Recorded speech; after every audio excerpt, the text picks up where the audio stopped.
পদ্মা সেতুর দুই প্রান্তে মুরাল নির্মাণে ব্যয় হয়েছে ১১৭ কোটি টাকা। এ কাজে এত টাকা ব্যয় একেবারেই অস্বাভাবিক বলে মন্তব্য করেছেন মুরাল নির্মাতা ও স্থপতিরা। ২০২২ সালের ২৫ জুন পদ্মা সেতু উদ্বোধন করেন তৎকালীন প্রধানমন্ত্রী শেখ হাসিনা। সে সময় তড়িঘড়ি করে দুই প্রান্তে মুরাল নির্মাণ করা হয়, যদিও সেতুটির প্রকল্প প্রস্তাবে মুরাল অন্তর্ভুক্ত ছিল না। পরে মুরাল ও সংশ্লিষ্ট স্থাপনার নাম দেওয়া হয়েছিল ইনোগ্রেশন বা উদ্বোধনী কমপ্লেক্স। এই মুরাল নির্মাণের জন্য কোনো দরপত্র ডাকা হয়নি। এর অন্যতম ঠিকাদার ছিল রূপপুর পারমাণবিক বিদ্যুৎ কেন্দ্র প্রকল্পে বালিশকাণ্ডে বিতর্কিত মজিদ সন্স কনস্ট্রাকশন লিমিটেড।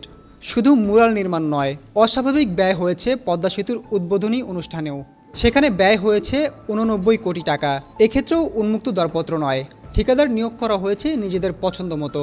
জানা যায়, প্রতিযোগিতার মাধ্যমে ঠিকাদার নিয়োগ করা হলে মুরাল দুটি নির্মাণে ৫০ কোটি টাকাও লাগতো না।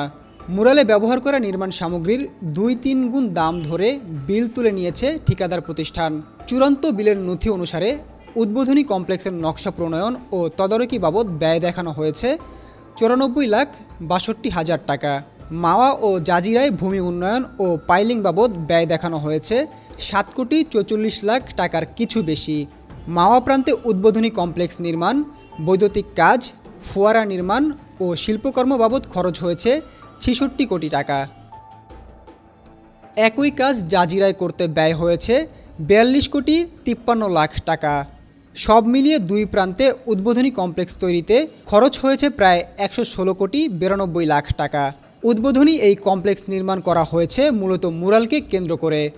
সেতু বিভাগ সূত্রের দাবি, তৎকালীন সড়ক পরিবহন ও সেতুমন্ত্রী ওবায়দুল কাদেরের নির্দেশেই বিতর্কিত ঠিকাদারি প্রতিষ্ঠান মজিদ সন্সকে মুরাল নির্মাণের কাজ দেওয়া হয়েছিল।